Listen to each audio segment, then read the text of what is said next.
This is what I'm feeling like. Da, da, da, da. Let me tell you what I'm feeling like. Da, da, da, da. Yo, what up though, people? Like to welcome you back to the Keep the C Note podcast. As always, I am your boy Brown. Shout out to everybody that's tuned in. If this your first time tuning in, salute to you. Do me a favor. Please hit the sub button, like button, and the bell so you can stay notified when we drop new content. Don't be afraid to leave a comment if you agree with something, disagree with something, want to correct me on something, or if you want to call me an Oouuber, let me know in the comments. Just make sure you keep it a C note, and please share this video with someone that likes to talk sports and entertainment just like you, so that we can all talk that talk together. Shout out to everybody that's a fan of football. The NFL was back. We are going to recap some of this Sunday's action in week 1. Shout out to everybody. If you got your team, got a W this week, shout out to you. If your team didn't get a W this week and you like me, I feel your pain. Shout out to you. Just remember, it's only 1 week, so we shouldn't jump to conclusions on nothing.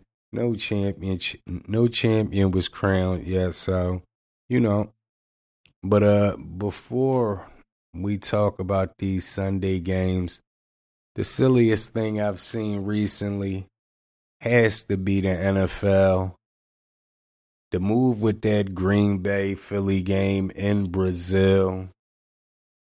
It was security warnings for that game. All these international games, the football fields are horrible. You got these guys sliding all over the field. Me and John was texting back and forth. We was just waiting for that injury to happen.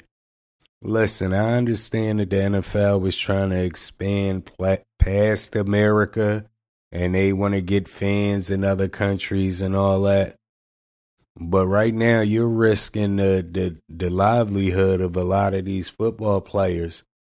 I mean, Brazil was one thing with the security risks, and shout out A.J. Brown because he said it wasn't really that what they made it to be, but, it's still an issue. But the bigger issue is the football fields, because it don't matter if you're playing over Germany, if you're playing over London, no matter where they seem to play at outside of the United States, the fields are horrible. Everybody's just sliding around on the field. NFL, y'all definitely got to get it together. I'm just keeping it a C note. Shout out that boy Dak Prescott, though. Before the season kicked off for the Cowboys, like 15 minutes before, maybe an hour, half an hour, somewhere in that time frame right before the game. No, he got cashed out. 4 years, $240 million. First NFL player to hit $60 million a year. And you already know where I'm going with the whole situation. Keep it a C note. Was Dak Prescott worth the money he just got? Yes, no. Let me know. Of course, I've had this debate over and over again. And if it was me, I'm not paying these quarterbacks this type money. But I'm not even going to hold you. Right now, I'm not even mad at Dallas for paying Dak what they paid him. You don't know what you're going to get out there if you let Dak walk. $60 million is roughly a lot. But when you really look at it, when they do the next man up thing, a lot of these guys, this top 10 paid quarterbacks, I probably would take Dak Prescott over these guys. So, Burrow getting 55 a year. I take Burrow, but I don't know about Trevor Lawrence. I take Jordan Love. I take Tua and Golf. Mahomes, but I don't know about some of these other guys that's up there. Herbert, Lamar Jackson. Even guys like Collard is like in the 40s. So I'm not mad at the Dak thing. What I didn't know, I'm actually happy that the Cowboys gave Dak that 60. And I'm not a Cowboys fan all of a sudden, but I have a certain co-host that his team is a rival, and I know their quarterback is coming up next year on a payday. So anything that's going to get him overpaid next year to mess that roster up and that salary cap up even more, I'm all for it. So shout out to Dak Prescott. Shout out Jerry Jones and the Dallas Cowboys for getting that deal done. And after he got the deal done, Dak and them was in Cleveland to play the Browns. They beat the brakes off the Browns 33-17. That was a crazy, boring game. Here's what I learned from that game, though. I was a big fan of Deshaun Watson. And in Houston, Deshaun Watson, or so I thought, he was a good football player, good quarterback. I don't think Deshaun Watson is it anymore. I don't know what happened. I don't know if the injury. I don't know if them lawsuits. I don't know what it is. But Cleveland looks horrible with him at quarterback. He holds the football too long, overthrows, underthrows. Can anybody tell me what happened to Deshaun Watson? Because I was having a conversation with someone and they tried to tell me that if I go back and look it up, that the AFC South was a little weak them years where Deshaun Watson was putting up numbers for them 1 or 2 years. I didn't go back and do the research, but something ain't right. And it was a whole issue with Houston, and we thought it was the situation over the girls, and the owner was saying Deshaun Watson was done. And he might have been right. The Cleveland Browns, they have started this new era of overpaying quarterbacks when they got Deshaun Watson. So, Dak Prescott, you should send a thank you out to Deshaun Watson and the Cleveland Browns as well, because they opened the market for that. But I don't know. I was a big Deshaun Watson supporter. I thought he was a guy, a future face of the league. But I'm sorry to say it, Deshaun Watson just ain't it. I'm keeping it a C note. Since we talking about them quarterbacks, and I just named Joe Burrow, $55 million a year. Now, a lot of people really value Joe Burrow as a quarterback. I'm one of them. I put him right behind Mahomes. Pause.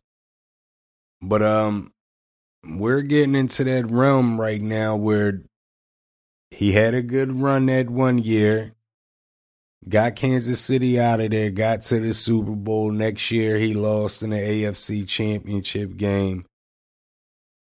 He starts off, last year he was hurt, looked horrible, but even the year that he lost in the championship game after the Super Bowl, slow start. The year they went to the Super Bowl, slow start. Last year they got off to a slow start. He was hurt all year.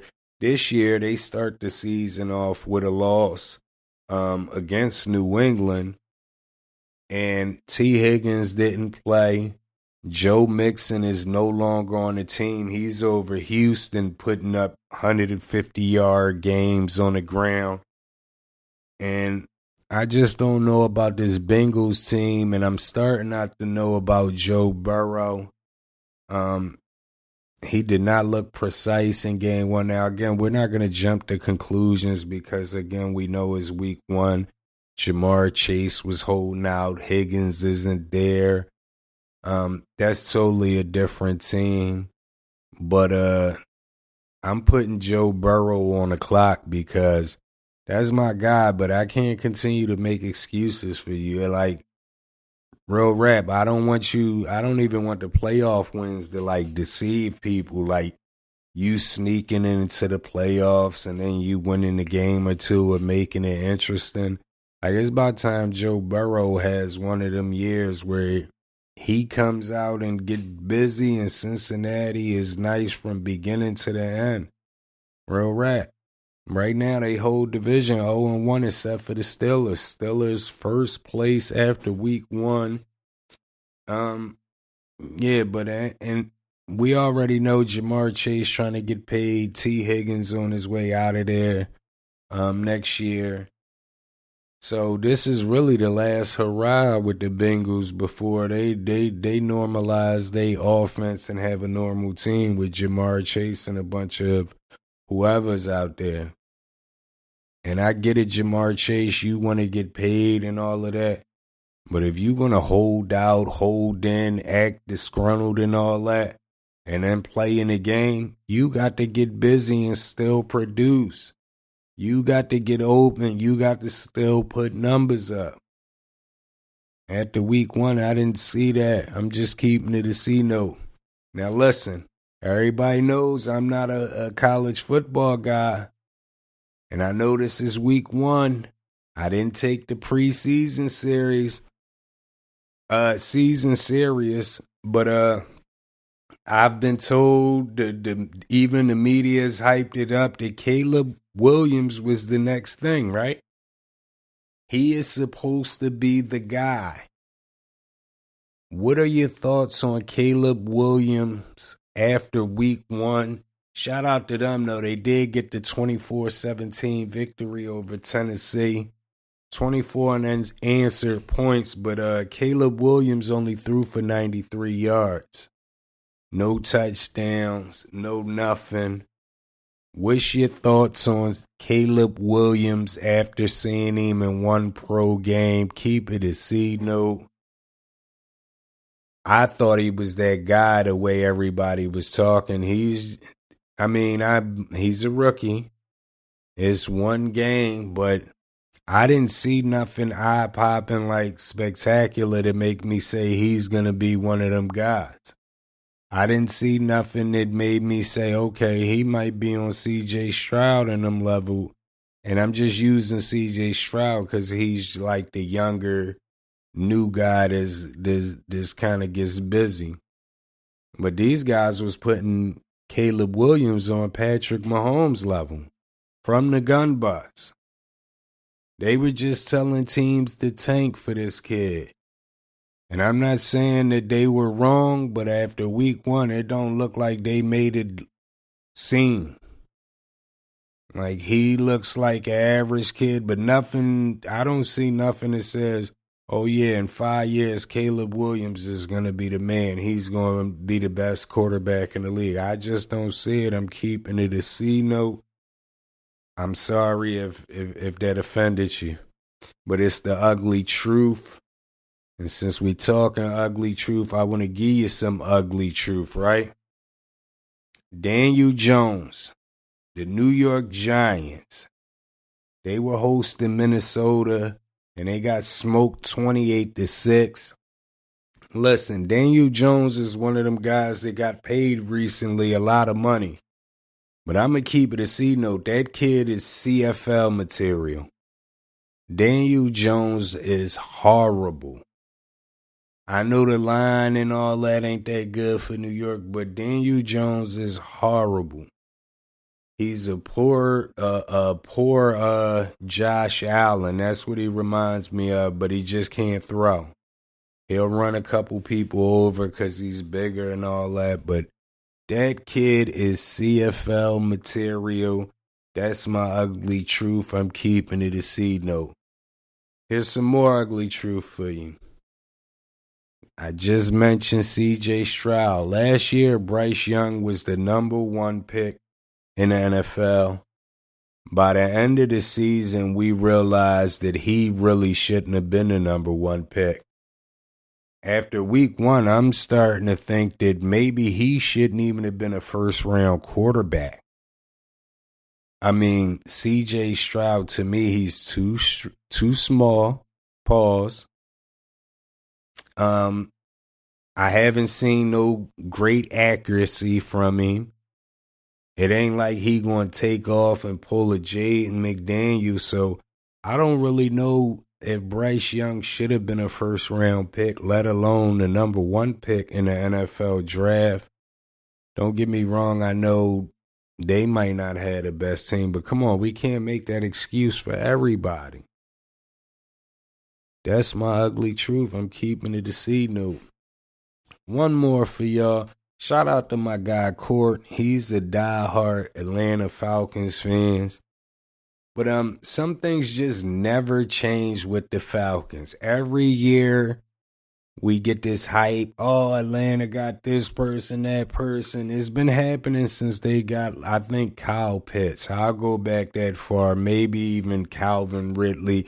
Somewhere in there. But every year it's this hype about these guys. And every year they come out and they do the same thing. They be duds. I'm not saying this is going to be a dud season, but they got off to a slow start. Lost their home opener to Pittsburgh, 18-10. Kirk Cousins, the new QB, he threw for 155, a touchdown, but two picks. So I don't know, man. It just seems like Atlanta is who we thought they were. And we got to stop thinking otherwise until they show us otherwise. I'm just keeping it a C note. Now, you see the colors on. Shout out to my Ramley. You know, we lost the heartbreaker Sunday Night Football in overtime to the Lions, 26-20. Seems like Jared Goff got our number, or he has our number while in Detroit, because we did win against the Lions in L.A. But shout out to them. I couldn't even be mad at that game, right? Because first of all, true story, I was torn in between because in my pool, one of my tickets I had needed Detroit just to win, and I would flat out win that. But on the other hand, it's my boy. So, you know, I was kind of torn. But, you know, I take the paper.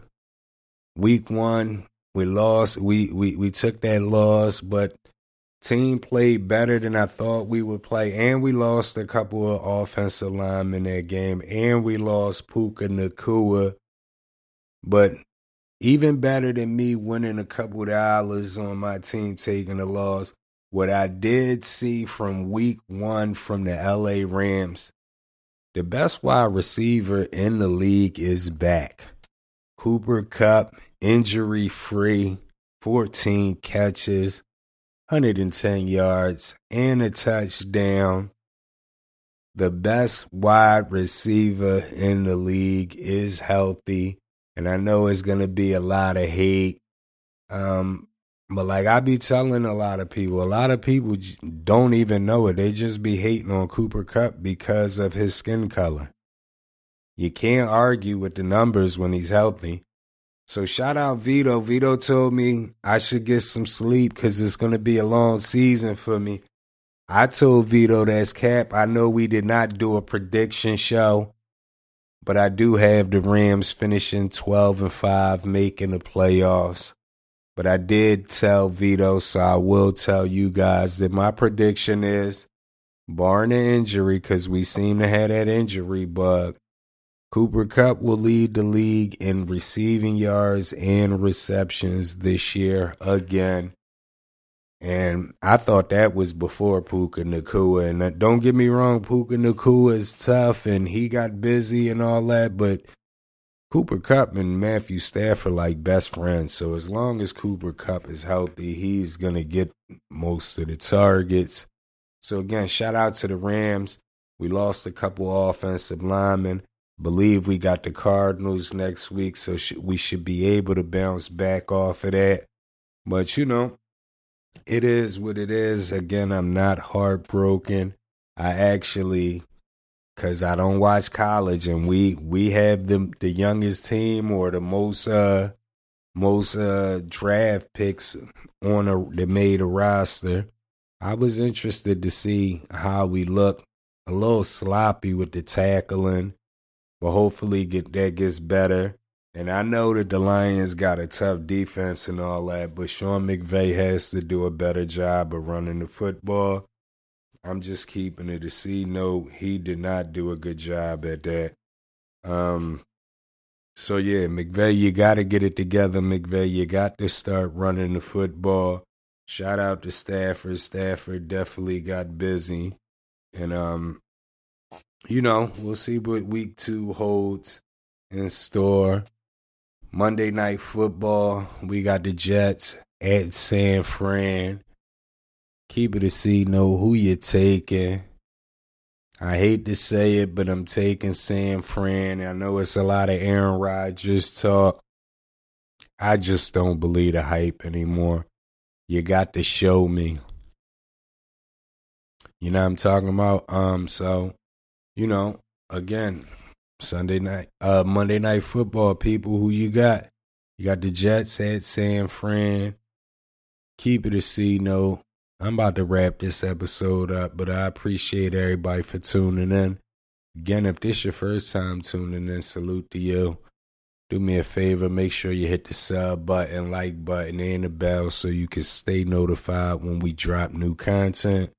Don't be afraid to leave a comment if you agree with something, disagree with something, want to correct me on something, or if you just want to call me an Uber, let me know in the comments. Just make sure you keep it a C note, and please share this video with someone that likes to talk sports and entertainment just like you, so that we can all talk that talk together.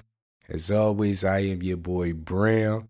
Please tell a friend to tell a friend to tell a friend to tell everybody. Keep it a C note. I'll holla at y'all. This is what I'm feeling like. Da, da, da, da. Let me tell you what I'm feeling like. Da, da, da, da.